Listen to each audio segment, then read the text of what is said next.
बार बार पद बंदो श्रीनाभा आभाएन जिन काढ़ो गाभा वेद को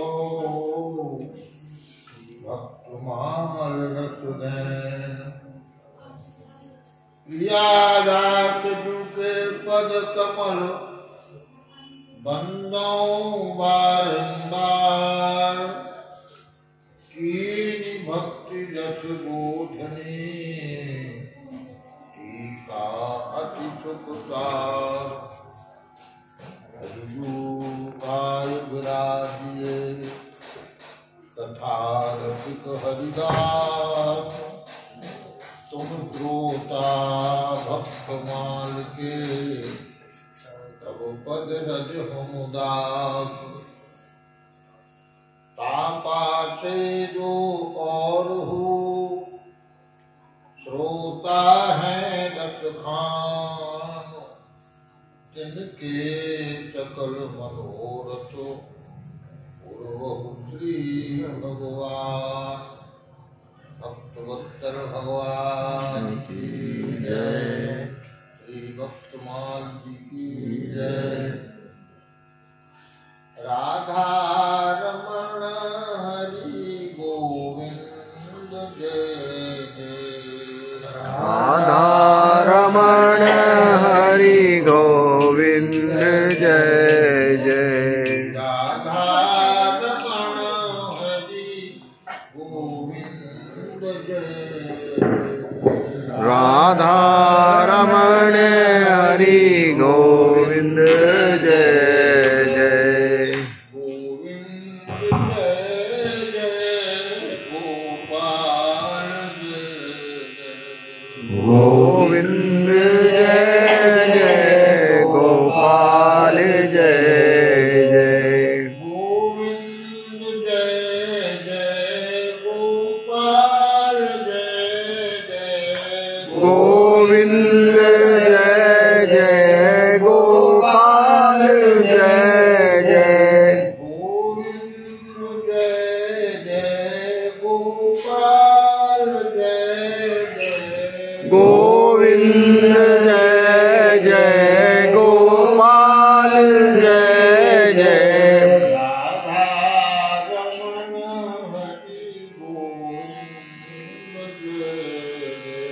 राधा रमण हरि गोविंद जय जय राधा रमण हरि गोविंद जय जय राधा रमण हरि गोविंद जय जय श्री राम जय जय रघुनाथ जय जय श्री राम जय जय रघुनाथ जय जय श्री राम जय जय रघुनाथ जय जय श्री राम जय जय रघुनाथ जय जय सीता रमण राम रघुनाथ जय जय सीता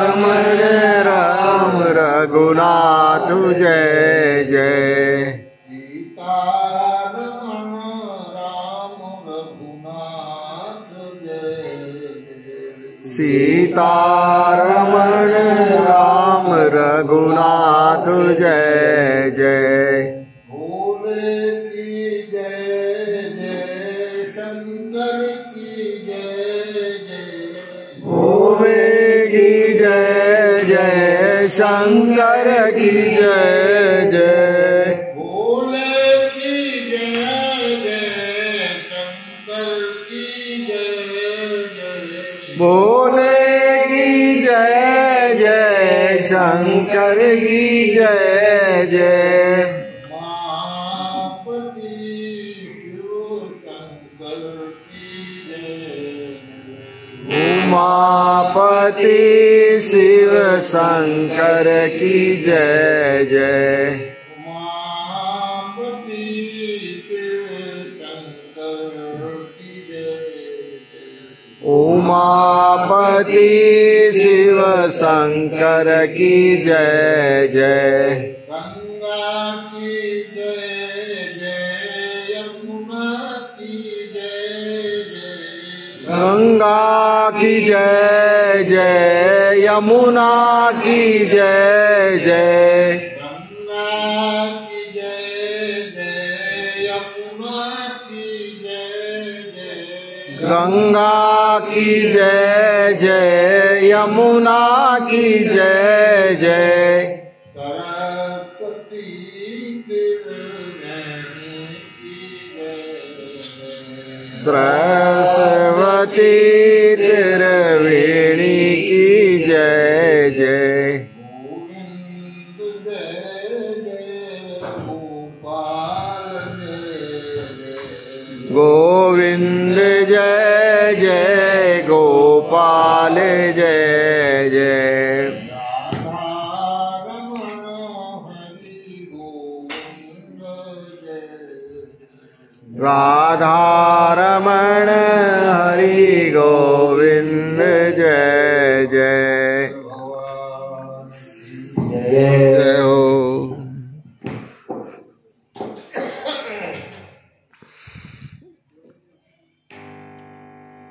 श्री भक्तमाल जी की मंगलमयी कथा के विषय में पूर्वांश में हमने भक्तमाल जी के महात्म को श्रवण किया। भक्तमाल जी के प्राकट्य की हमें तो ऐसे लगता है कि जैसे भगवान का अवतार होता है भक्तों के लिए, इसी प्रकार से ग्रंथों का भी अवतार। ग्रंथों का कर्ता होता तो भक्त है, पर मुख्य रूप से उसकी प्रेरणा, उसके मूल में भगवान की इच्छा होती है, भगवान की कृपा होती है। उदाहरण के लिए गोस्वामी तुलसीदास जी ने रामायण लिखने का विचार किया तो उन्होंने संस्कृत में रामायण लिखी। बड़े भारी विद्वान थे, बहुत बड़े। शेष सनातन बहुत बड़े विद्वान थे, काफी थे, छात्रों को पढ़ाते थे। लेकिन उनकी एक ऐसी शर्त थी कि जिससे बड़ा संकट आ जाता। उनकी शर्त ये थी कि हम उस विद्यार्थी को पढ़ाएंगे, आज का पढ़ाया हुआ पाठ पहले कल वो सुना दे।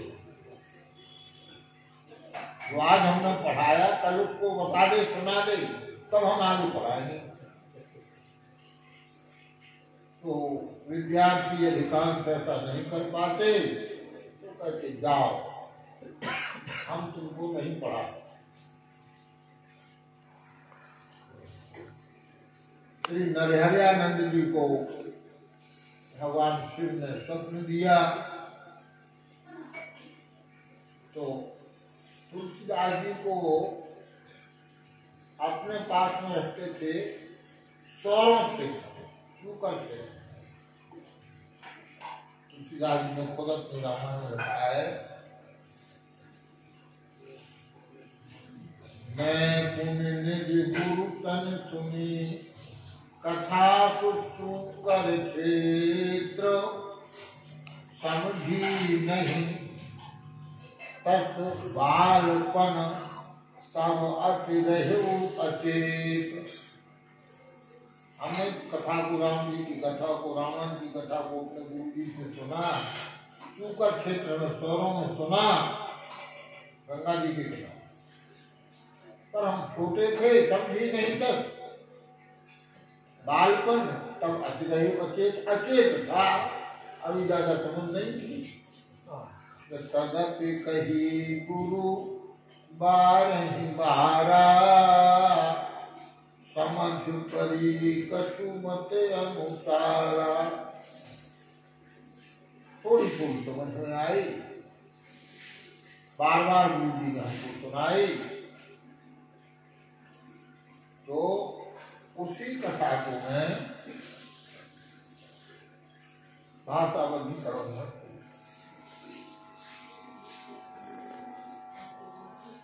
तो रामायण के प्रारंभ में जो स्वामी लिखते कि शंभु प्रसाद सुमति ही हुलसी रामचरित मानस कवि तुलसी। भगवान विश्वनाथ जी की कृपा से इस रामचरित मानस को भाषाबद्ध करने का इन्होंने हमको प्रेरणा दी। तुलसीदास जी ने पहले रामायण संस्कृत में लिखी, संस्कृत में लिख करके और जितना लिख लेते और लिख करके और रख देते, सवेरे उठते तो वो सब कागज सफेद मिलते, वो संस्कृत का लिखा हुआ तब जो है मिल जाता था। तब गोस्वामी तुलसीदास जी आश्चर्यचकित हो गए, क्या हो रहा है, क्यों हो रहा है। भगवान विश्वनाथ से प्रार्थना की तो भगवान विश्वनाथ ने कहा कि देखो जन जन का हित करना है, इसलिए जन जन की भाषा में जिसको सब समझ सके तुम हिंदी में रामायण को लिखो। यह प्रेरणा शंभु प्रसाद सुमति ही हुलसी रामचरित मानस कवि तुलसी। और कहते हैं कि भगवान शिव की कृपा से भगवान शिव ने कहा कि तुम्हारा यह भाषा ग्रंथ ऐसा लोकप्रिय होगा, प्रमाणित होगा, इतना आदर पाएगा, इतना संसार का कल्याण हुआ। यह सब मंत्र जैसे तुम्हारी जो मन है, तो शंकर जी की कृपा से रामायण प्रकट हुई। इसी प्रकार से भक्तमाल के प्राकट्य के लिए भगवान ने एक लीला रची।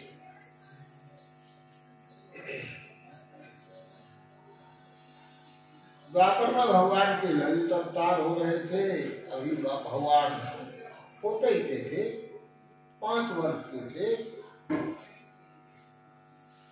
और हट करने लग गए भैया हम इन छोटे छोटे बछड़ों को चराने के लिए जाएंगे। यमुना जी के किनारे गाय निकल जाती हैं जंगल में चरने के लिए, पीछे से हम इन बछड़ों को लेकर के अपने दोस्तों के, अपने मित्रों के साथ, बाल वालों के साथ अपने बछड़ों को यमुना जी के किनारे घुमा लाएंगे, चरा लाएंगे, उसी बहाने खेल कूद आएंगे, चरा लाएंगे। तो यह ने कहा ठीक है। भगवान अपने बाल वालों के साथ जाते तो रोज तो छोटे बच्चों को सवेरे से भूख लगती है, कले करते हैं तो अपनी अपनी मैया उनको बढ़िया से कले कराती, बछड़ों को ले जाते और घुमा घुमा के चले आते। एक दिन भगवान ने प्रस्ताव रखा कि देखो भैया रोज अपने अपना घर भोजन करके कलेव करके आते हो, हमारा ऐसा प्रस्ताव है कि कल कोई घर से कलेव करके नहीं जाएगा, कोई घर से कलेव करके नहीं आएगा। क्यों? तो भगवान ने कहा कि सब अपनी अपनी मैया से कहेंगे कि जो बढ़िया जिस चीज को बना लेते हैं, जो जिसको बनाने में श्रेष्ठ हो, कोई पुआ बनाए, कोई कुछ बनाए, कुछ तरह तरह से, तो कहा कि सब बना के लाएंगे और अपना छीका लेकर के साथ में चलेंगे और वहीं पर गंगा जी के किनारे बछड़ों को पानी पिला देंगे, कुछ चर लेंगे, कुछ पानी पिला देंगे। जब तक बछड़े चलेंगे तब तक हम लोग बढ़िया से गोलाई में बैठ करके और छाछ लीला, उसको छाछ लीला करते हैं। आलू में बढ़िया से अपने अपने जो बन के आया है सब लोग खोल करके बैठेंगे और आएंगे। सबका ठीक है, ठीक है, ठीक है। सब लोगों ने कहा कि भैया ऐसी ऐसी बात है। कन्हैया सबको प्यारे हैं, सबकी भैया ने बढ़िया बढ़िया तरह तरह के व्यंजन बनाए और उन व्यंजनों को लेकर के और अपने अपने टिफिन कह सकते हैं और उनको बांध करके अपने अपने लाठी में लटकाए हुए मौज मस्ती से गाते हुए बछड़ों को लेकर के सब गए यमुना जी के किनारे। बछड़ों ने जल पिया, किनारों पर घास चरने लगे। थोड़ी देर में भगवान श्री कृष्ण ने कहा, देखो भैया, हम लोग तो सवेरे से कलेव करने वाले हैं, बछड़ों को जल पिला दिया है और वो घास किनारे खा रहे हैं, तो आओ अपन लोग बैठ कर के कलेव करें। ऐसा विचार किया तो श्री रामा ने कहा कि ठीक है, तुम कह रहे हो साथ में बैठ के कलेव करेंगे। हम लोग बैठ के कलेव करने लगे और बछड़े भाग गए तो गैयों को दूध पी लेंगे और भैया बाप नाराज होंगे, फिर इसलिए अलग अलग करो। भाई अलग अलग करना तो घर ही करके आगे।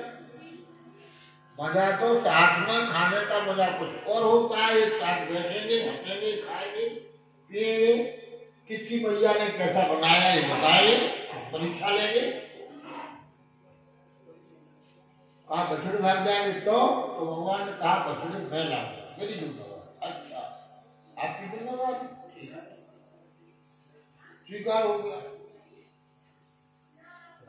भगवान की ललित लीलाओं को नारद जी बार बार दर्शन करके ब्रह्मा जी को ब्रह्मलोक में जाके सुनाते। आज यह लीला हुई, आज यह लीला हुई, आज यह लीला हुई, आज यह लीला हुई, रोज लीलाओं को सुनाते थे। और सुनते सुनते सुनते सुनते ब्रह्मा जी की इच्छा हुई कि हम भी कोई लीला देखें। कानों से तो खूब सुनते हैं और आंखों से देखें। ऐसा विचार करके ब्रह्मा जी ने और नारद जी से कहा कि तो आप कौन सी लीला हो रही? बोले अभी ठाकुर जी 5 वर्ष के हैं और आज 7 लीला हो रही है यमुना पुरम पर। ब्रह्मा जी ने कहा ठीक है, तो हम लीला देखने जा रहे हैं। तो ब्रह्मा जी लीला देखने को आए। ब्रह्मा जी ने क्या देखा, इस सब ग्वाल गोलाई में बैठ गए। आगुत में लिखा जाए कमल का फूल खिलता है और बीच में वो होता है, बीच में भगवान बैठ गए पर सन्मुख सबकी हो, ये भगवान की भगवत्ता है। हर ग्वाल कहते कि हमारी वो ठाकुर जी देख गए। भगवान ने कहा हाँ भाई, पत्ते तोड़ के लाओ अपना अपना भोजन रखने के लिए। सब पत्ते जंगल में से तोड़ करके लाए, कोई ढाका लाए, कोई किसी का, और सब बिछा करके और तब अपना अपना भोजन निकाल करके कलेव निकाल करके बताने लगे और बता करके सब खाने लगे। भगवान श्री कृष्ण पूछते तुम्हारी मैया ने क्या बनाया? बताता हमारी मैया ने तो ये बनाया, बहुत मीठा है, आहा। तो भगवान दौड़ करके जाते और उसके हाथ में से छीन करके उसका जूठा हाथ में से छीन करके खाने लग जाते। एक बेचारा ग्वाल, उसकी मैया ने बढ़िया धुआं दे करके मट्ठा छाछ करके, और जो गाढ़ा गाढ़ा होता है उसको कहते हैं हमारे यहाँ कहते बोरा, जो दही नहीं होता है और मट्ठा भी नहीं होता है, बीज का होता है, गाढ़ा गाढ़ा ताजा होता है, तो उसमें खटाई नहीं होती है, उसको कहते हैं बोरा। और जब उसमें जीरा आदि का धुआं दिखाया जाता है और फिर थोड़ा अलग सा बनता है, बहुत बढ़िया बनता है। थोड़ी मिश्री भी डलती, थोड़ा काला नमक का भी स्वाद रहता है। तो बार का हमारी मैया ने ऐसा धुआं दे करके छाछ बनाया, तो दौड़ करके भगवान गए और वो अपना मुंह ले करके उसको पी रहा था और छीन करके उसका पीने लगे। अरे बहुत मीठा बनाया तेरी मैया ने। किसी का छीन करके वह खाते, किसी का छीन करके कुछ खा लेते, ऐसा सबके छीन करके भगवान खा रहे। ब्रह्मा जी देखने के लिए लीला आए और ब्रह्मा जी चक्कर में पड़ गए। हम तो सुना है कि परम ब्रह्म परमात्मा का अवतार हुआ है, ये कैसा भगवान है। अरे जिन भगवान को कितनी क्रिया पद्धति से सावधानी से अपरस का बोध हटते हैं, फिर भी भगवान स्वीकार नहीं करते हैं, केवल गंध लेते हैं और यहाँ छीन के खा रहे हैं। और नारद जी सब लोग कहते कि परम ब्रह्म परमात्मा है। भाई हमको तो समझ में नहीं आता कैसा परम ब्रह्म परमात्मा है। इन लड़कों का छीन करके जूठा खा रहा है, बड़ा स्वाद बता रहा। आहा आहा, ब्रह्मा जी चक्कर में पड़ गए। बड़े बड़ों को रामायण में लिखा है, मूले बेहस महेश तब ज्ञानी मूढ़ न कोय, जेहि क्षण रघुपति करहि जस, तेहि क्षण तब तत् कोय। बस एक बात है, भक्तों का मोह जो होता है उससे भी परम कल्याण होता है, संसार का हित होता है। संसार का हित करने के लिए ही आज ब्रह्मा जी को भगवान ने इस प्रकार की बुद्धि दी है। परम ज्ञानी है ब्रह्मा जी, पर ब्रह्मा जी चक्कर में पड़ गए। ब्रह्मा जी ने विचार किया कि ये कैसा परम ब्रह्म परमात्मा है, हमारी तो समझ में नहीं आता, तो परीक्षा करके देखो। अब देखो ये उल्टी बात हो गई, परीक्षा करना। जैसे कोई हम अध्यापक है, हमारा विद्यार्थी कह के गुरु जी की परीक्षा लेंगे, तो गुरु जी परीक्षा लेते विद्यार्थियों की, विद्यार्थी क्या गुरु जी की परीक्षा लेगा। तो ब्रह्मा जी भगवान के बेटे हैं। अब बेटा बाप की परीक्षा लेने को सोचने लगा। ब्रह्मा जी ने कहा मैं तो परीक्षा लूंगा ये परम ब्रह्म परमात्मा है कि नहीं। तो जब तक ये खाने पीने में लगे और ब्रह्मा जी जितने भी बछड़े थे उन सबको हरण करके ब्रह्मलोक में ले गए और योग निद्रा में सुला दिया। अब बछड़े नहीं दिखाई दिए। श्रीदामा फैट पकड़ गया, बोले देख कन्हैया, मैंने पहले कहा था कि बछड़े चले जाएंगे तो कौन लाएगा, तूने जिम्मेवारी दी थी। बछड़े क्या दिखाई, बछड़े नहीं दिखाई दे रहे, हमारी मैया मारेगी, हमारी सब ये होगा वो होगा, हमारे तो बछड़े ला। तो ठाकुर जी ने कहा कि देख श्रीदामा, अभी हमको ठीक से कानून तो कर लेने दे, थोड़ी देर में चले। नहीं थोड़ी देर में नहीं, तूने कहा था कि मैं बछड़े लाऊंगा, पहले बछड़े ला। भागवत में लिखा है तपाणी कबलम ययो।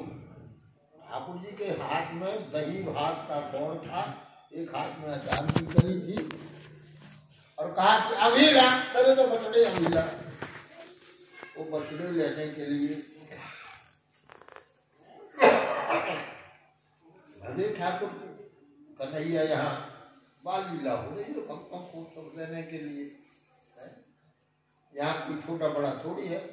वाल कहते हैं कि हम किस बात के कछु अधिकार दिखावत आते हैं, कछु अधिक तुम्हारे गई, थोड़ी से तुम यहाँ खेलन में को काको को सही, खेलने में कौन बड़ा है कौन छोटा है। ठाकुर जी हार जाते तो घोड़ा बनते, उनकी पीठ पर चढ़ के जाते, लीलाएं हैं। तो श्रीजमा ने कहा कि मेरे तो बछड़े ला, अभी बछड़े ला, उनका हमारे घर में बछड़े ला।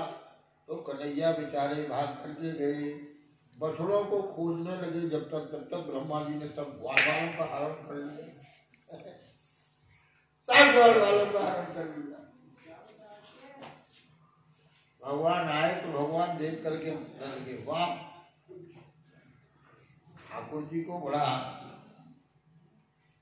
ऐसा लगा। तो ठाकुर जी ने विचार किया, देखो हर लीला के मूल में भक्तों की इच्छा है, भक्तों की अभिलाषा।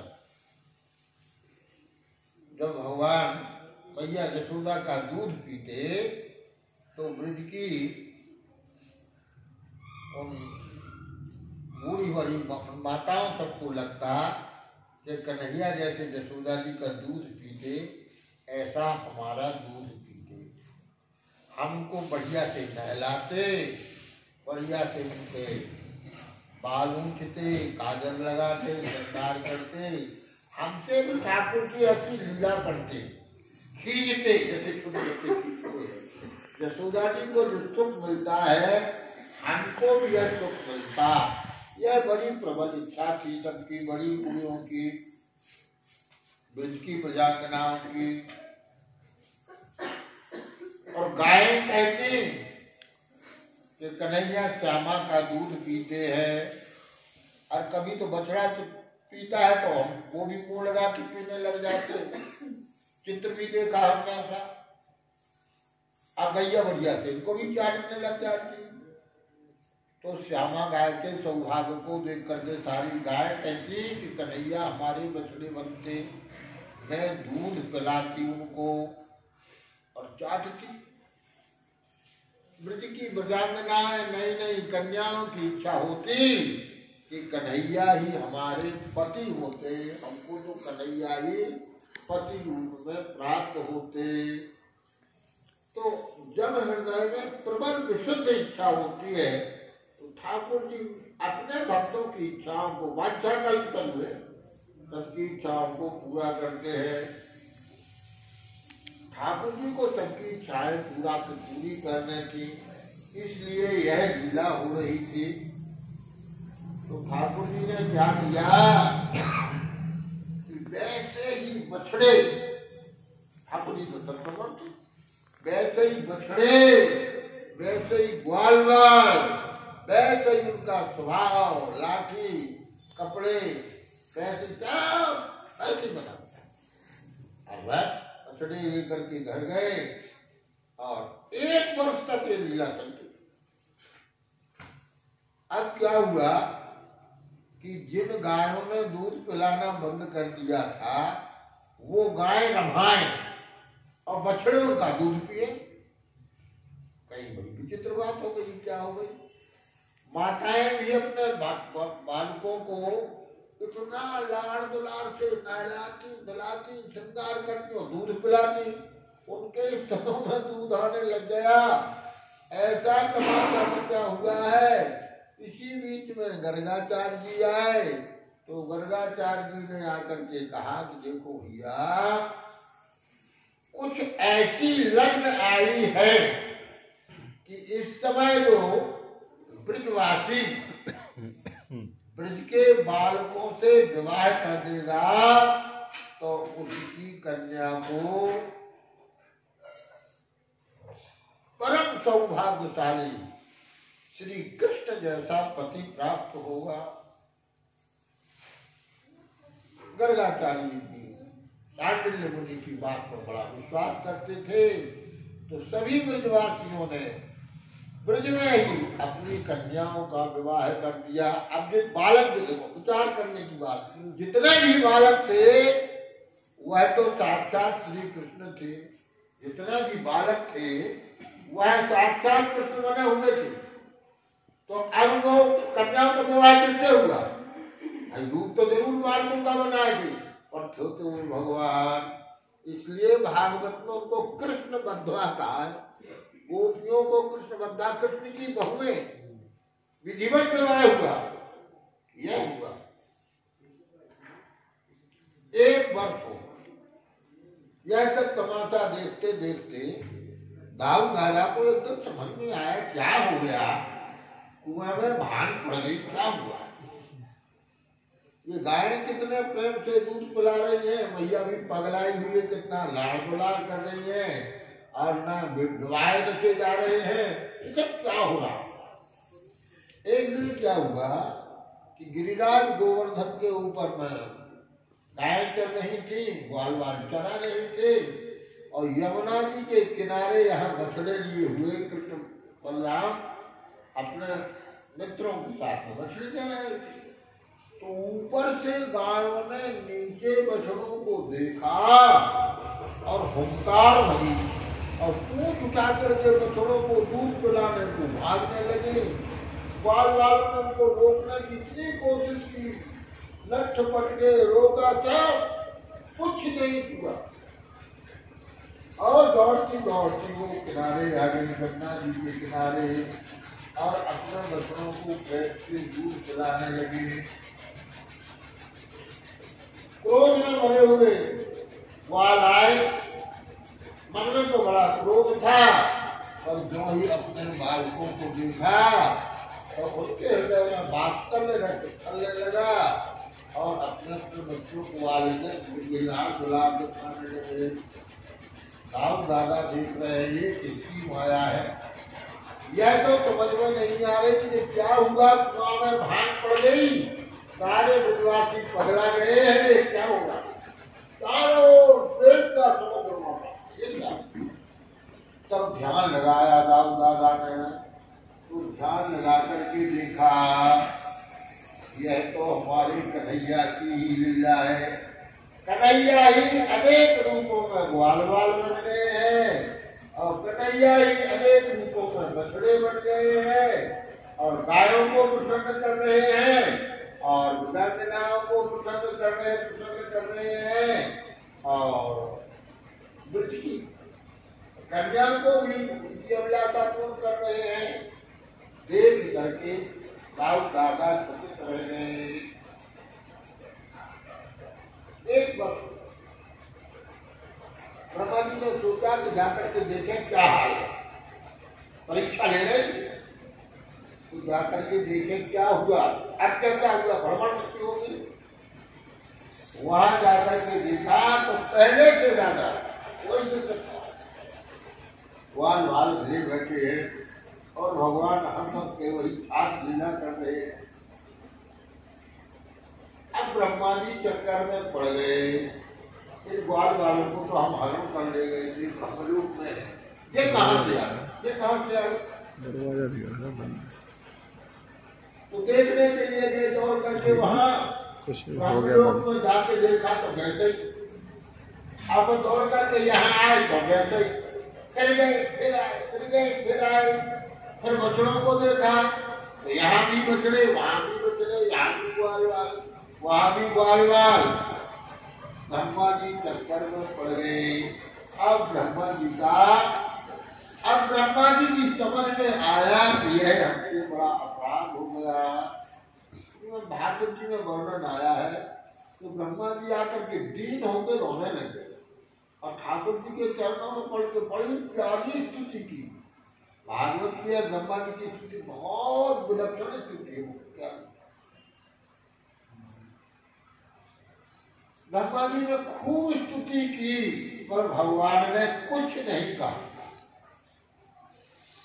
ब्रह्मा जी दीन हो गए तो भगवान ने कहा सबसे बड़ा अपराध भगवान भक्त का विद्रोह कर देना। समाज में दो मित्रों में फूट डाल देना, बाप बेटा में झगड़ा करा देना, भैया बाप में झगड़ा करा देना, यह सबसे बड़ा अपराध। दो मित्रों में झगड़ा करा देना, यह अपराध कि तुमने हमारे प्यारे भक्तों से एक वर्ष तक हमारा विरोध कराया है, यह तुम्हारा बड़ा अपराध है। और लोगों की दो आंखें होती हैं, तुम्हारे जो चार मुख हैं तो चार मुनि 8 आंखों के अंधे, 8 आंखों के अंधे तुम्हारी प्रार्थना पे हमारा अवतार हुआ और तुमने ऐसा बोल किया, हमारा भक्तों से विद्रोह कराया, यह तुम्हारा बड़ा अपराध है। इसलिए तुमको धरती पर जन्म लेना पड़ेगा।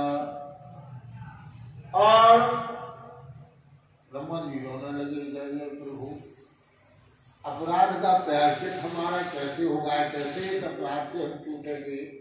बोले जब तुम हमारे भक्तों से हमारा मिलन करा दोगे, हमारे भक्तों की महिमा संसार में प्रकट कर दोगे, राम से अधिक राम कर दाता, भगवान से भी अधिक भगवान की भक्तों की महिमा है। इसको तुम प्रकट कर लोगे कहीं तुम्हारे अपराध की शांति होगी। इस श्राप को स्वीकार करके वही ब्रह्मा जी को इस श्राप के कारण और जन्म लेना पड़ा और कहा कि तुम जन्मांत होगे, जन्म से अंत होगे। तो जो बालक हुआ वो जन्मांत हुआ, जन्म से अंत था। अंधे ऐसे थे कि आंख गोलक भी नहीं थे, सीधे सरपट यहाँ पर समझी, यहाँ पर माने आंख दिखाई नहीं देती, आंख के चिन्ह भी दिखाई नहीं देते। ऐसा बालक हुआ। 5 वर्ष का बालक हो गया, अभी 5 वर्ष के भी नहीं हुए थे। मैया तो बोला कहते ही कैसे ही हो, लड़का तो लड़का है, मैया को पालन पोषण करती। दुर्भाग्य से अकाल पड़ा, ऐसा भयंकर अकाल पड़ा कि लोग भूखों मरने लगे। कई दिनों तक भूखे रहते हुए जब तक बना तो मैया ने पालन पोषण किया, घर में था। अब विचार किया कि अब किसी प्रकार से प्राण बचे तो इस बालक को लेकर के कहीं जाएं और पालन पोषण करें। भूखा है बालक, इसको कुछ खिलाए पिलाए। बालक को लेकर के मैया आई और एक चौराहा था, पास में गांव था। तो कहा कि ये लड़का तो थक गया है। वो कहता हम थक गए तो यहाँ बैठ जाओ, हम पास के गांव से कुछ अन्न मांग करके लाते हैं तो तुमको खिला देंगे। ऐसा कहती मैया चली गई। अब गांव में मांगा होगा, मिला होगा, जैसे जो कुछ इसका वर्णन नहीं मिलता। इसी बीच में अकेला ही बालक जंगल में बैठा हुआ था चौराहे पर। वहां से रामत करते हुए, रामत माने भ्रमण करते हुए, श्री कील देव जी और अग्रदास श्री पयहारी जी के दोनों शिष्य से बड़े सिद्ध थे। पयहारी जी शत्रुघ्न का अवतार थे, गलता जी में विराजमान, गलता गादी में। आज भी वो भारतवर्ष का सबसे समृद्ध पुराना स्थल था।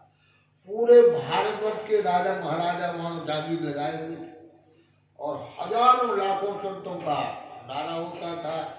एक और राम जी का मंदिर है, कृष्ण भगवान का मंदिर है, देखा है वहाँ। आज वहाँ के भट्टियाँ और कड़ाहों के पुराने देखो तो समझ में आता है कितने महात्माओं का यहाँ भंडारा होता रहता है। पयहारी जी के शिष्य थे अग्रदास जी और कीलदास जी। अग्रदास जी श्री चंद्रकला जी का काम, श्री किशोरी जी की सखी चली अग्र कर प्रिय सखी सोई, प्रीति पुरातन लखे न कोई। दोनों अवतारी पुरुष थे। कीलदेव जी ऐसे समर्थ थे कि मथुरा में समाधि लगा करके बैठे हुए थे। मुगल राजा आया, सिपाही का हटो रास्ता खाली करो, रास्ता सलामत आ रहे हैं। ये तो समाधिस्थ थे। अरे साधु का इसके सिर में कील ठोक दो, तो उनके सिर में कील ठोकी पर समाधि नहीं होती। सारे जितने भी मुसलमान थे उनकी पेशाब रुक गई, हाहाकार मच गया। बादशाह चरणों में पड़ गया, महाराज गलती हुई, और वो कील उनके सिर में ही समा गई। इसलिए वो कील देव जी कहला। ऐसे महात्मा थे। तो कीलदास जी और कीलदेव जी और अग्रदास जी दोनों महात्मा आ रहे थे। इस अकेले बालक को बैठा हुआ देखा तो उन्हें आश्चर्य हुआ।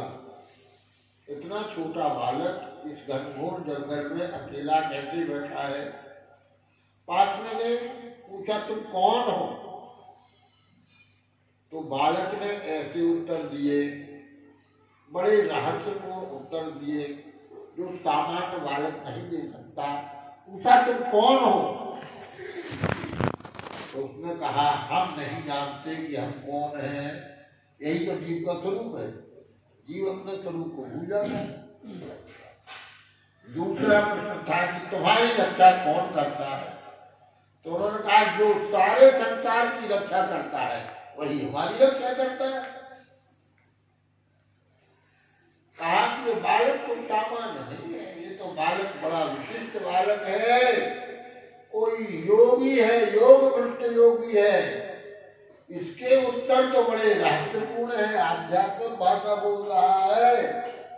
कीलदास जी ने अग्रदास जी से कहा इसके ऊपर कृपा करो। तो अग्रदास जी ने अपने कमंडल में से तुलसी मिश्रित जल लिया और राम जी के पवित्र मंत्र को पढ़ करके जो ही उसके ऊपर छींटे मारे तो उस बालक के नेत्र खुल आए और बड़े बड़े विशाल कमल की पकड़ी जैसे नेत्र खुल गए। पहली बार गुरुदेव जी का दर्शन किया, बालक चरणों में पड़ गया, हृदय से लगा लिया महात्माओं ने और कहा कि इसके ऊपर कृपा करो। किलदेव जी ने गुरुदेव जी कहा कि अभी तो यात्रा में, कहा तो ठीक है इसको साथ में ले चलो। अब ये लड़का कैसे चलेगा? तो ये तो दोनों सिद्ध थे, इन दोनों सिद्धों ने अपनी सिद्धाई के बल पर ही उनको गलता गद्दी ले गए बालक को भी और वहां पर पंच संस्कार करके उसको दीक्षा दी। अग्रदेव जी ने उसका दीक्षा संस्कार किया, जुगल मंत्र का उपदेश किया और कहा बेटा साधुओं की सेवा किया। तो खूब संतों की जमात रहती, ये छोटा बच्चा दौड़ दौड़ करके महात्माओं की चाहते में रहता है, ये लोटा अमनिया कर लाओ, दातुन ले आओ, ये सेवा कर दो, जल ले आओ, तो खूब बढ़िया सेवा करता। गुरु जी ने कहा कि संतों की सेवा करो और जब संतों की पंगत हो जाए तो इन संतों की सीख प्रसाद देखो। जो अन्न ठाकुर जी को प्रसाद लगता, किसी ने एक बार पूछा ठाकुर जी आपको हम लोग प्रसाद लगाते तो आप प्रसाद तो पाते नहीं, सुना है कि आप उसको घ्राण इंद्री से सूंघ करके स्वीकार कर लेते हैं, इसलिए प्रसाद में स्वाद आ जाता है, पर क्या आप साक्षात पाते हैं? तो भगवान ने कहा हाँ हम अपने भक्तों के मुख से साक्षात पाते हैं। तो गुरु जी ने कहा कि यह देखो ठाकुर जी का प्रसाद लग गया, संतों ने पाया, तो अब ये महाप्रसाद हो गया, तो इनकी पत्तलों में से तुम लेकर के पा लिया करे। तो इस बालक ने गुरु जी की आज्ञा से और संतों का शील प्रसाद पाया। शील प्रसाद के प्रभाव से उनकी दिव्य दृष्टि हो गई, बड़ा विलक्षण हो गया वो बालक। अब भक्तमान में लिखा है श्री अग्रदास जी उनके गुरु जी मानसी सेवा करते थे, मानसी सा परायश होता। देखो जब हम अपने ठाकुर जी की प्रेम से पूजा करते करते करते करते करते करते एकदम अनुराग में भर जाते हैं और वह प्रेम माने तनुजा और वित्तजा, शरीर से और धन से प्रेम से सेवा करते करते जब सेवा सिद्ध हो जाती है तो फिर मानसी में प्रवेश हो जाता है। मानसी सेवा, मानसी का परास्मृता लिखा है, मानसी का परास्मृता, मानसी सेवा को परा सेवा कहा। और मानसी सेवा करने वाले मानसी में जो बनाते हैं वो बन जाता है, पर वो सामान्य सेवा नहीं है। तो अग्रदास जी उनकी उपासना थी जुगल उपासना, श्री सीताराम जी की उपासना थी, दूल्हे सरकार की उपासना थी। रेवासा में सीए प्रिय मन रंजनी वाटिका आज भी है, तो सीए प्रिय मन रंजनी वाटिका में बैठ करके वो सारा ध्यान करके जो कि ध्यान की सेवा थी। तो अग्रदास जी सीए प्रिय मन रंजनी वाटिका में बैठे हुए ठाकुर जी का ध्यान कर रहे थे। ठाकुर जी का बढ़िया मंगलमय स्नान कराया और श्रृंगार कर रहे थे। मानसी सेवा, गर्मी के दिन थे। यह बालक नारायण दास पंखा लिए हुए पीछे से धीरे धीरे हवा कर रहा था। धीरे धीरे हवा इसलिए कर रहा था, तेज हवा करेंगे तो इनकी ध्यान में बाधा पड़ेगी, और गर्मी है तो गर्मी तो लगती है, तो धीरे धीरे ऐसे हवा पंखा चल रहा था और ध्यान कर रहा था। भगवान की कृपा से इस बालक को भी जो लोग ध्यान में पूजा कर रहे थे उसका अनुभव हो रहा था। ध्यान में उसका अनुभव कर रहा था बालक, पूजा आदि देख रहा था। इसी बीच में क्या हुआ कि गुरु जी कुछ व्याकुल। गुरु जी का एक ऐसा शिष्य था, अनंत भक्त था, जो समुद्र से व्यापार करता था। समुद्र में उसका जहाज तूफान में फंस गया। अब उस संकट के समय पूरा जहाज, सारे सेवक में और करोड़ों की संपत्ति सब समुद्र में डूब जाएगी। असहाय होकर के, दीन होकर के गुरु जी को पुकारा, गुरु जी आप ही मेरे सर्वस्व हैं, हमारी रक्षा करो। ऐसा व्याकुलता से पुकारा। तो ध्यान में है, जो ध्यान कर रहे थे इनका ध्यान खिंचा, पूजा में से ध्यान खिंचा और अपने शिष्य की रक्षा करने का विचार किया। इनने, इस बालक ने विचार किया कि गुरु जी को पूजा छोड़ के क्यों जाना पड़े। तो इसने क्या किया, देखो भगवान की कृपा से, भक्तों की गुरु की कृपा से बड़ी विलक्षण शक्ति आ जाती है। उस बालक ने, नारायण दास ने, जो अपना हाथ में पंखा लिए था, इस पंखा से आने वाले तूफान को ऐसा ऐसा ऐसा ऐसा किया कि तूफान वापस लो, और फिर ऐसा ऐसा ऐसा पंखे को किया तो जहाज किनारे की ओर चल गया। और गुरु जी से कहा कि गुरु जी वह तो संकट से मुक्त हो गया और जहाज किनारे लगने वाला है, आप प्रेम से पूजा करो। यहाँ गुरु जी ने समुद्र को देखा तो उनको ठाकुर जी के श्यामले वर्ण का स्वरूप देख करके ध्यान आ गया और वो भूल गए। ठाकुर जी को मुकुट तो पहना दिया, माला पहनाने में देर हो गई। माला नहीं पहनाई, या मुकुट का विस्तार ज्यादा था, माला पहनाते नहीं बन रही थी। विचार कर रहे थे माला कैसे पहनाए। तो पीछे से बालक ने धीरे से कहा, गुरुजी माला की गांठ खोल करके गले में पहला दीजिए। तो गुरुजी आश्चर्यचकित हो गए, ये कौन होगा, ये कौन है कि मेरी मानसी सेवा को वहां तक जान लिया, इतनी दूर समुद्र के की घटना को जान लिया, जहाजों की रक्षा कर दी, कौन है। तो उन्होंने कहा कौन, बोलो कौन। तो बालक ने कहा कि वही दे दे सीत सुकुमार सो, पालो दे दे सीत सुकुमार। लाड़ दुलार से जिसको आपने अपना उच्छिष्ट जूठा खिला खिला करके पाला, वही है बालक आपका शिष्य नारायण दास।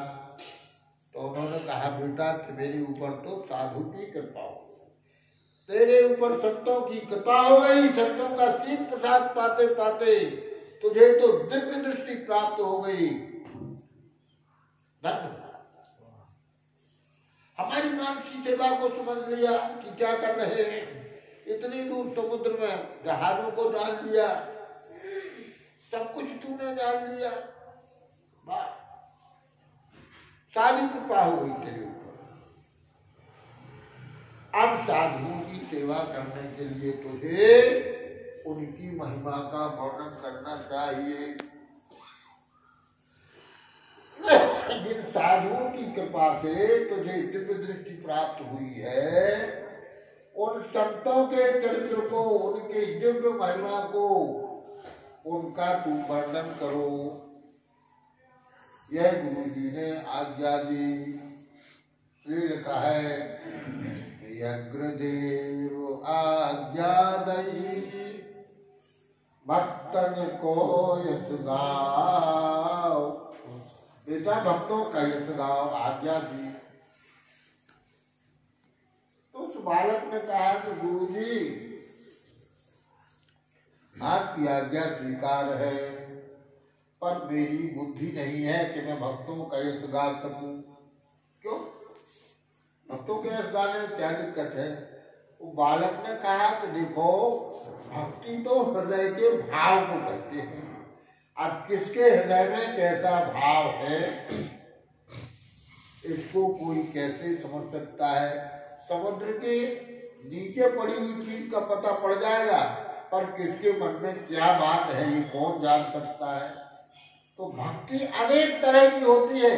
भक्ति तो भाव की होती है। कभी कभी ऐसा होता है, हनुमान जी गए, एक हनुमान जी महाराज की मूर्ति थी जंगल में।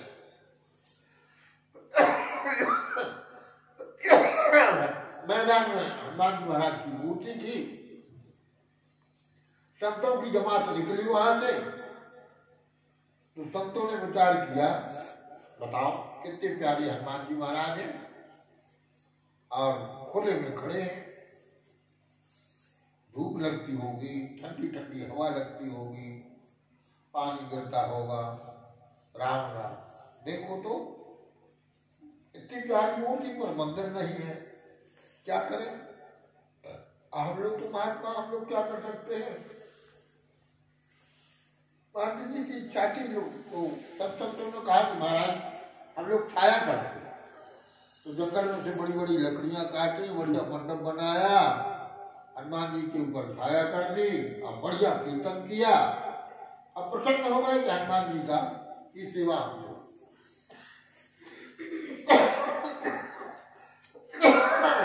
वो चले गए। इतने में दूसरी जमात आई।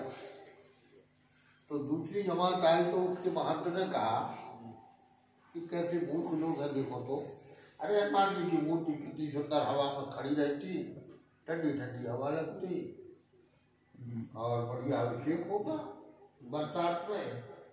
अब बताओ ये झप्पड़ बना दिया है, ऊपर पत्ते तर के गिरेंगे, ये होगा वो होगा, हटाओ इसको।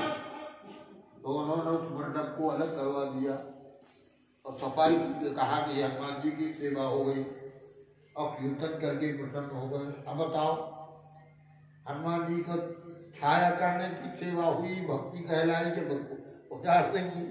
तो कहने का तात्पर्य यह है कि हम अपने हिसाब से हर व्यक्ति अपने प्रेमास्पद को प्रसन्न करने को विचार तो करता है, लेकिन अपने हिसाब से विचार करता है।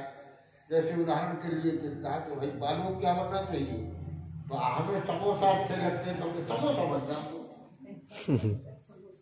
तो समोसा बन जाने को मतलब हमें समोसा अच्छे लगते, इतने कहीं नहीं गुलगुला बन जाते, भजिया बन जाते। तो अब ये कहें संतों की बात, ठाकुर जी को भोग क्या बने तो हमें समोसा लग जाता, ये कह रहे नहीं भजिया लग जाए दो।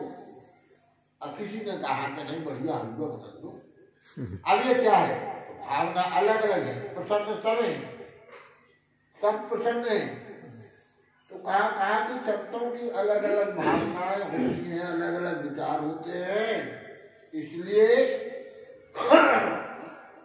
संतों के चरित्र को लिखना बहुत कठिन बात। कौन किस भावना में डूबा रहता है उनके विचार को नहीं लिख सकते। आपकी आज्ञा हो तो गाऊं राम कृष्ण, नहीं पाऊं भक्त दाऊं।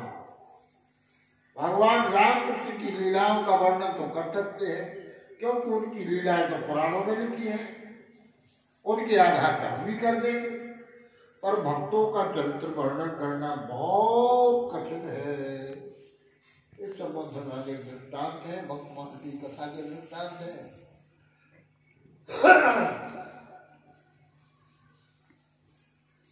तो कहा कि महाराज हम भक्तों का चरित्र वर्णन नहीं कर सकते हैं, तब उनके गुरुजी ने कहा कि बेटा हम आशीर्वाद देते, भक्तों का जब तुम ध्यान करोगे तो वो भक्त तुम्हारे ध्यान में आ जाएंगे और उनके सारी चरित्र उनकी लीलाएं प्रकट होगी और उन लीलाओं को देख करके तुम वर्णन करो। गुरुजी की ऐसी आज्ञा हुई तो नाभाजी ने ध्यान लगाया। जिस भक्त का ध्यान करते उसका चरित्र प्रकट हो जाता और उसका छप्पर बना देते और लीला करते करते पूरे ग्रंथ का प्रणयन हो गया। भक्तमाल ग्रंथ रच गया।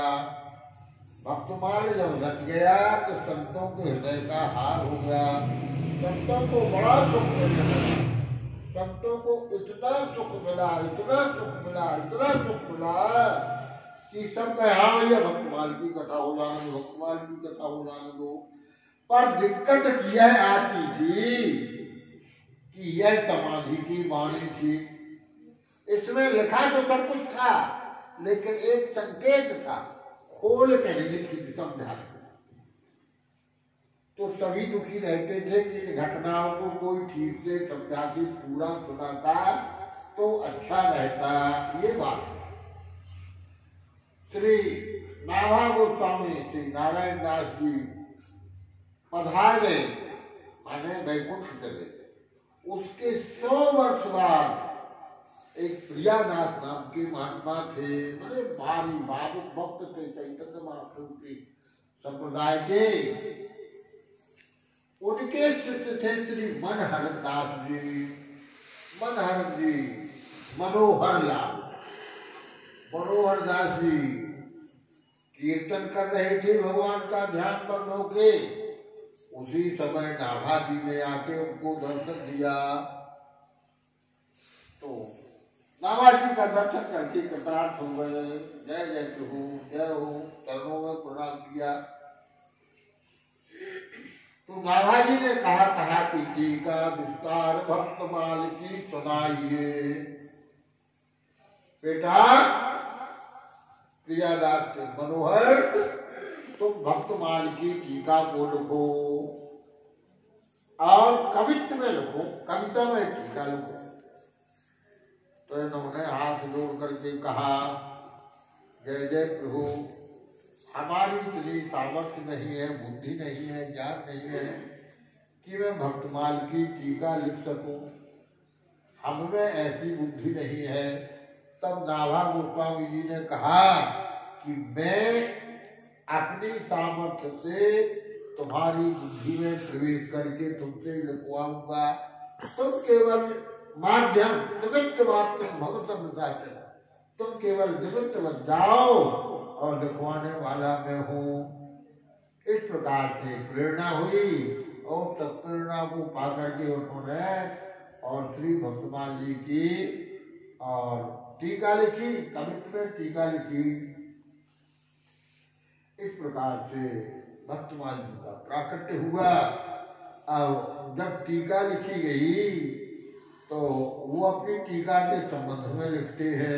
आज हम इसी चरित्र को थोड़ा कविताओं में इसमें मूल ग्रंथ से प्रमाणित करते हुए सुनाई दे रहा हूँ। आप लोग सुनो। भैया बहुत अच्छी तरह से गाते समझाते हैं पर समय इतना नहीं रहता है, भाव को प्रकट भी कर सकते हैं पर इतना समय नहीं रहता है। तो हम उसको थोड़ा सा स्पष्ट कर दें। देखिए, महाप्रभु कृष्ण चैतन्य मन हरण के चरण को ध्यान मेरे नाम मुख गाइए। इस समय मनहर दास जी अपने गुरु जी के चरणों का ध्यान करते हुए कीर्तन कर रहे थे। श्री चैतन्य महाप्रभु के संप्रदाय के थे। चैतन्य महाप्रभु को प्रणाम पूर्वक हो। उसी समय ताही समय नाभाजू ने आज्ञा दी। उसी समय नाभाजी ने आज्ञा, ताही समय नाभाजू ने आज्ञा दी, लई धार स्वीकार कर लिया। जय हो क्या आज्ञा है? तो कहा टीका विस्तार भक्तमाल की सुनाइए। आप भक्तमाल की टीका कीजिए। कैसे कीजिए? कवित्व बत छंद अति प्यारो लगे। आप कवित्व में टीका, कवित्व जल्दी लोग याद कर लेते हैं। जगे जग माही कही बाणी गिरमाइए, जानो निज मत। प्रियादास ने कहा मैं अपनी बुद्धि को मैं तो अबोध बालक हूं, मैं ज्ञानवान नहीं हूं, कैसे लिखूं? तो जानो निज मत एक सुनो भागवत सुखो, द्रुमन प्रवेश कियो ऐसे ही कहाइए। जैसे सुखदेव जी के तरफ से वृक्षों में और प्रवेश होकर के उन्होंने कहा सुखो हम व्यास जी को बताया, तो उन्होंने तब सर्वभूत हृदय मुनि मानो। इसी तरह से हमारे हृदय में प्रवेश होकर के आप भक्तों के चरित्र को लिखवाइए, तब यह टीका। अब जब टीका लिखी गई तो कोई अपनी टीका को कोई दुनिया में कहने लगते हैं, खुद अपनी बड़ाई करने लगी। अपने मुंह से अपनी बड़ाई नहीं की जाती है, पर ये अपनी ही टीका को अपने मुख से बड़ाई करने लगी। पूछा कि क्यों कर रहे हो क्या? तो कहा हमारी है ही नहीं, ये तो हमारे श्री नाभाजू ने कहा ही है, मैंने तुम्हें तो मान दिया। तो नची कब होताई सुखदाई, नची कब होताई सुखदाई। तो कितना गुण होता है, ये सुखदाई है।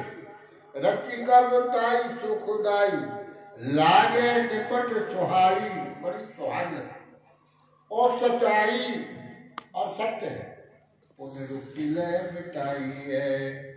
अक्षर मधुरताई अनुप्रासु जमोकाई, अति छब छाई बोध धरी सी लगाई है। आनंद की झड़ी सी लगा दी है। पर खुद कहते हैं भैया ऐसे खुद अपनी बड़ाई क्यों कर रहे हो? तो काव्य की बड़ाई निज मुख ना भलाई हो, तो ना भादू कहाई आते प्रौढ़ के सुनाई है। हम तो माध्यम है, नाभाजी ने हमसे कहवाई है, इसलिए यह नाभाजी की वाणी है। नाभाजू कहाई याते प्रौढ़ के सुनाई है। हृदय तरसाई दुपे सुनिए सदाई, यह भक्ति रस बोधनी सुनाम टीका गाई है। भक्ति रस बोधनी टीका का हमने गान किया है। अब प्रारंभ के प्रियादास जी के शब्दों का गायन किया जाता है, तो इसमें ये भक्तमाल है। जिस समय द्वैत अद्वैत विशिष्टाद्वैत द्वैताद्वैत बड़े गंभीर विषयों का चिंतन हो रहा था भारत में विद्वानों के द्वारा, नाभाजी ने विचार किया कि बेचारे सीधे साधे लोगों को तो कुछ पल्ले पड़ेगा नहीं, इनका कल्याण तो भक्ति से ही हो। भगवान की भक्ति देखो चार तत्व है, नाम रूप लीला धाम। भगवान का नाम, भगवान चतुष्टय चार, नाम भगवान का स्वरूप, भगवान की लीला और भगवान का धाम। नाम भगवान अवतरित, धाम जैसी अयोध्या हुआ, मथुरा वृंदावन हुआ, और लीलाएं भागवत में लिखी है, राम जी की लीला रामायण में और कृष्ण जी की लीला भागवत में लिखी है। स्वरूप का वर्णन लिखा है, भगवान का कैसा स्वरूप है। और नाम तो इन चार में से नाम सबसे सरल। नाम एक का आश्रय लेने से स्वरूप हृदय में आ जाएगा, लीलाएं प्रकट हो जाएगी और धाम भी प्रकट हो जाएगा। जहाँ लीलाएं गाई जाएगी तो वहाँ धाम भी प्रकट हो जाएगा। तो नाम सुलभ है। जैसे भगवान के नाम लेने से, जैसे चार पाई के चार पाए होते हैं, एक पैर को खींचो तो चारों खींच जाएंगे। इसी प्रकार से नाभाजी ने तो नाम जैसे सात तरह, इसी प्रकार से चतुष्टय है भक्त, भक्ति, भगवंत और गुरु। भक्त माने जिसके हृदय में भक्ति महारानी निवास, तो भगवान का प्रेम जिसके हृदय में है। भक्ति किसको कहते हैं? वह प्रेम स्वरूपा भक्ति। और जिनकी भक्ति की जाती है वह भगवान है। और जो भक्ति को देने वाले हैं, शिष्य को शिक्षा देने वाले हैं, गुरु जी है, वह गुरु भगवान का ही स्वरूप है। तो नाभाजी ने चार पदार्थों का वर्णन किया, भक्त, भक्ति, भगवंत, गुरु। इन चार का वर्णन करेगा। चतुर नाम बपुए, चार कहने को है पर वास्तव में एक ही है। इनकर इनके पद वंदन किए, नासे विघ्न अनेक। इनके चरणों की वंदना करने से अनेक विघ्न दूर हो जाते हैं। भक्त, भक्ति, भगवंत, गुरु। अब जैसे उच्च चतुष्टय में नाम सबको सुलभ है, इसी तरह से भक्त सबको सुलभ है। गोस्वामी ने रामायण में लिखा है, सब ही सुलभ सब दिन सब देता। सबको सुलभ है, सब दिन माने हर समय है, सब देता माने हर जगह है। सब ही सुलभ सब दिन सब देता, सेवक सादर समन गलेसा। सादर सेवन करने से गरीब को दूर करने वाले हैं। तो भक्त, भक्ति, भगवंत, गुरु में भक्त को हमने पकड़ लिया क्योंकि वो सुलभ है। भक्त हर समय है, हम समझ नहीं पाते। भगवान तो कहते हैं लक्ष्मण जी देखो, भक्त समय है। इस गिद्धराज को देखो, इस गिद्धराज ने परोपकार में अपने प्राणों का बलिदान किया। भक्त सभी जगह। आपका सेवक भक्त हो सकता है, आपका पुत्र भक्त हो सकता है, आपकी पत्नी भक्त हो सकती है, सेवा में रहने वाला कोई सेवकारी भक्त हो सकती है, पड़ोसी भक्त हो सकता है, शत्रु भक्त हो सकता है, कोई भी भक्त हो सकता है। भक्त किसको कहते हैं? जिसके हृदय में भगवान का प्रेम है। तो जिसके हृदय में भगवान का प्रेम उच्छलित हो रहा है, उसका हम सत्संग करेंगे तो हमें भी वह प्रेम आ जाएगा। तो उस भक्त के हृदय में बाकी तीन तत्व रहते हैं। भगवान तो रहते ही है और प्रेम स्वरूप भक्ति भी रहती है, और उसके देने वाले गुरु जी भी रहते हैं। गुरु तत्व बिना गुरु के भगवान की भक्ति प्राप्त है। तो कहने का तात्पर्य यह है कि जैसे हम अपनी घटना बता रहे हैं, हमारा जुकाम बिगड़ा तो फोन आया हमारे पास कि अब हम दवाई को नाम ले या बेहाल भूल गए उसका नाम, स्वर्ण भस्म युक्त और गोपाल जी वहीं पर थे। तो उन्हें फोन करी, उन्हें पूछी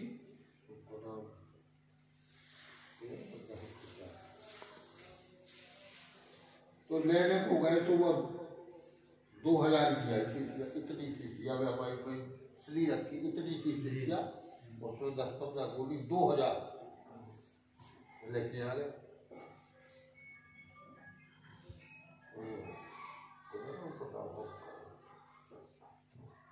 ये तो कागज तुमने फोन करी, अच्छी बतावा है, जब से बताई 2000 की दवाई लेके आ गए। बोले बताई तो ले आए, कहिए हम इतनी रही थोड़ी है कि तुम 2000 की नरक की दवाई 10-5 रुपया की दवा ले आओगे, तुम 2000 की ले आके आ गए। कहने का तात्पर्य यह है कि हर व्यक्ति नहाते 5 से ले उतरे न ले आते किसी तरह, अब तो कहते 20-25 से ज्यादा की जा रही। कहने का तात्पर्य यह है कि जो साधन सब कर सके, एक गरीब आदमी जो मजदूरी करता है उसको 2000 की दवाई लिख दें कि 2000 की खाओ, सर्दी जुकाम मिला, वो थोड़ी है। इसी तरह से साधन तो बहुत है भगवत प्राप्ति के, लेकिन भक्ति के समान कोई दूसरा साधन नहीं। भक्ति क्या है? हमारे हृदय में जो प्रेम है वह प्रेम ही भक्ति है। वह विशुद्ध प्रेम, सच्चा प्रेम तो प्रत्येक व्यक्ति को भगवान से ही होता है। सब कहते हैं कि भैया तुम तो हमें प्राण से प्यारी हो। प्राण कौन है? प्राण तो भगवान ही है। सच्ची बात यह है कि एक एक सांस भगवान की कृपा से चल रही है। अगर घटना घट जाए तो कहना भैया कहा हो तो ऐसे तो अच्छे थे। सदा ठाकुर जी ही सबके प्राणों से प्रिय है और वही आत्मा स्वरूप से रहते हैं। बाली मर गया, अब तारा हो रही थी तो तारा विकल देख रघुराया और दीन ज्ञान हर लीनी माया। तारा को व्याकुल राम जी ने देखा तो कहा कि क्यों रो रही हो? हमारे पति जी मर गए हैं। कहाँ मर गए? तो पड़े ही प्रगट सुनता तब आगे सोवा। ये तो है। बोले वो तो मर गए हैं, देख नहीं रहे, बोल नहीं रहे। तो बोले वह जो देखने बोलने वाला है वो कभी मरने वाला नहीं है, और जो शरीर मरने वाला है वह सदा मरने वाला ही है, वह रहने वाला नहीं है।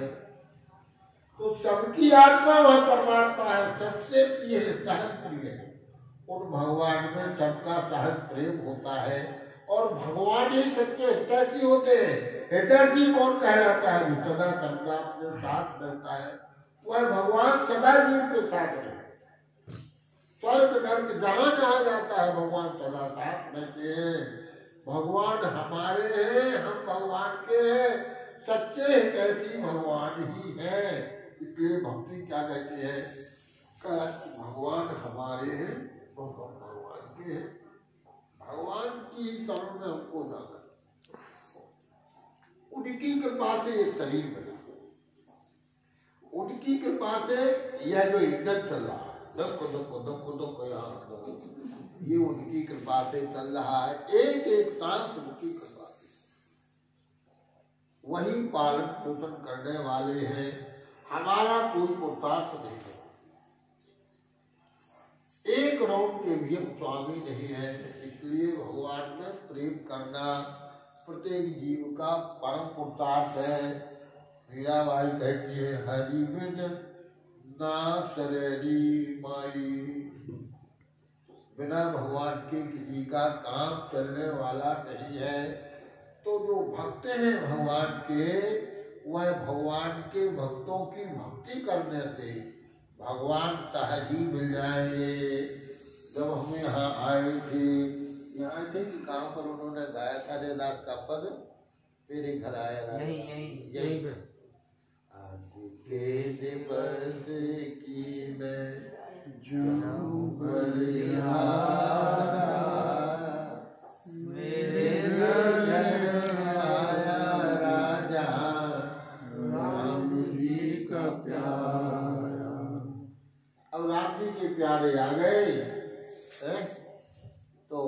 अब वो कथा करें, अर्थ विचारें, आप कहे औरत को उतारें। संत लोग आएंगे तो ठाकुर जी की पूजा विस्तार करेंगे, ठाकुर जी की चर्चा करेंगे, ठाकुर जी का प्रसाद लगेगा, ठाकुर जी की कथा कीर्तन होगा। तो संतों का सत्संग, इस सत्संग की बड़ी भारी महिमा कही गई है और यह सबसे सच्चा सरलता, यह भक्ति ही हमको भगवान का अनुभव करा देते हैं, भगवान की कृपा का अनुभव करा देते हैं। इन भक्तों के बीच में ही भगवान आते हैं और हम सब के हृदय में प्रेम की भावना को जगाते हैं, भगवान को मिला देते हैं। इसलिए एक कविता की का और हमने पूरा नहीं आता, कुछ लाइनें सुनी है, शायद आपके पास लिखा हुआ है। मेरे मन में कबीरदास जी का है, यही बड़ो चाओ संतन को देखूं आव तो मेरे मन में तुझको यही बड़ो चाव, संतन को देखूं आव तो भाग से संत पधारे कर करूं प्रणाम, के मेरे घर आए चारों धाम, संतन को देखूं आव तो मेरे घर में तो यही बड़ो चाव, संतन को देखूं आव तो हमारे मात पिता हैं संत ही भाई बंधु, संत हमारे मात पिता हैं संत ही भाई बंधु, संत मिलावे राम से ही, संत मिलावे राम से ही, काटे यम के फंद संतन तन को देखूं आव तो मेरे मन में तो यही बड़ो चाव, संतन को देखूं आव तो। सच्ची बात यह है भैया, इस तरह से ठाकुर जी की चर्चा करने में जो सुख मिलता है, सहज में भगवत प्राप्ति होगा, हमारे हृदय में भगवान का प्रेम जागृत हो जाता है। और आप सब तो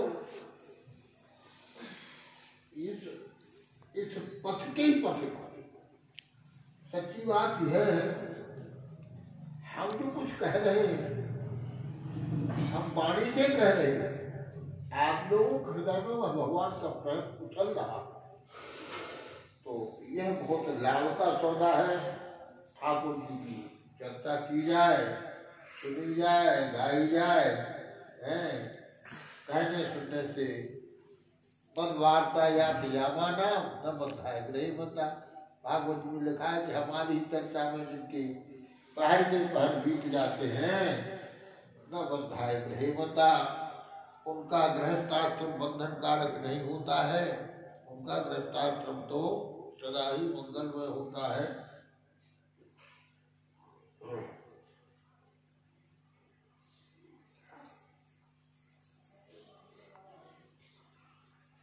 सीधा सरल मार्ग, बड़ा सीधा सरल मार्ग, कन्हैया के रिझाने को, बड़ा सीधा सरल मार्ग, कन्हैया के रिझाने को। भगत पथ राजमार्ग है, राजमार्ग पर 4 लाइन, भगत पथ राजमार्ग है, उसी के पास जाने को,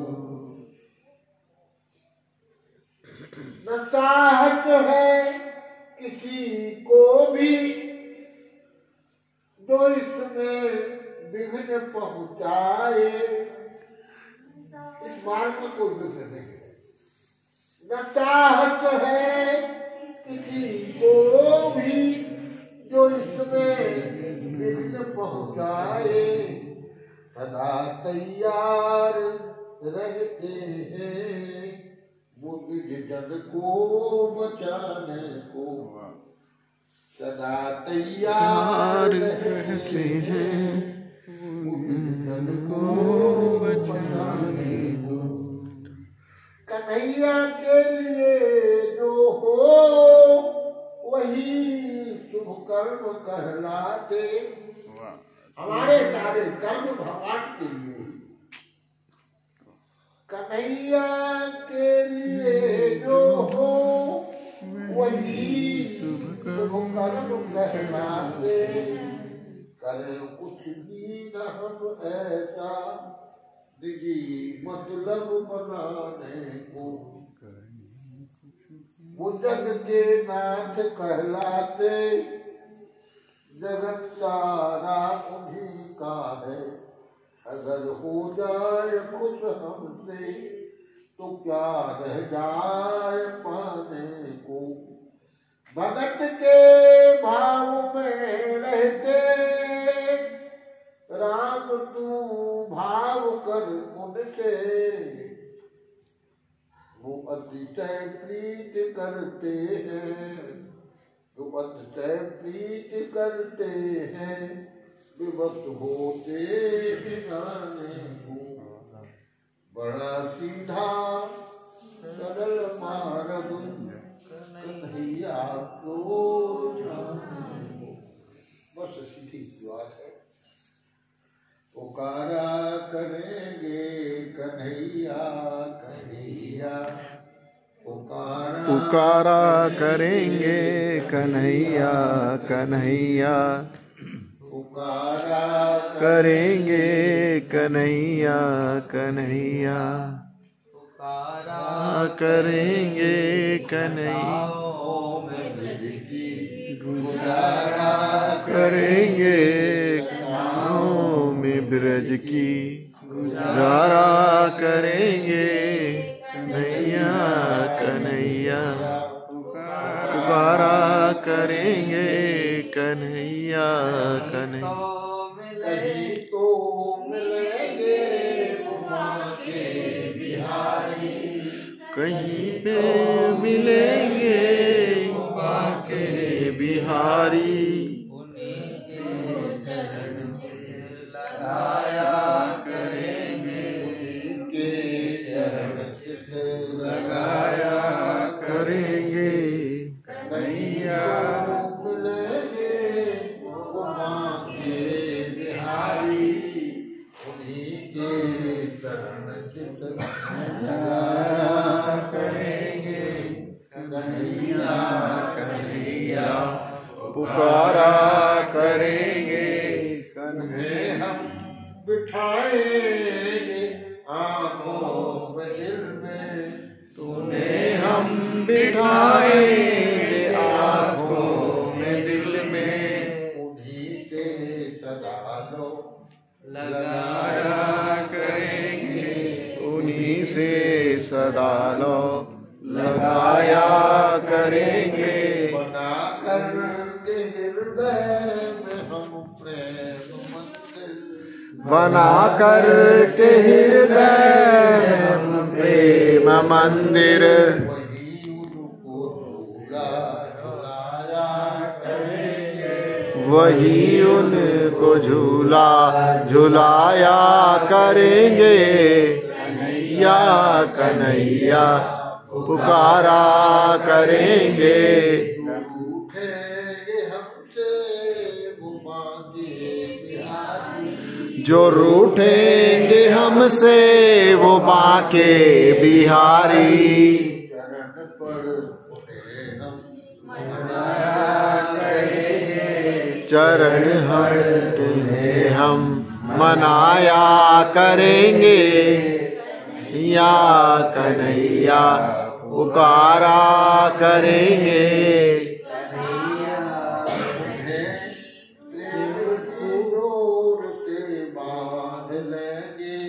उन्हें हम की डोर से बांध लेंगे। तो फिर वो कहाँ भाग जाया करेंगे। तो फिर वो कहाँ भाग जाया करेंगे।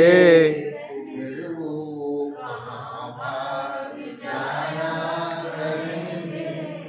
फिर वो कहाँ भाग जाया करेंगे।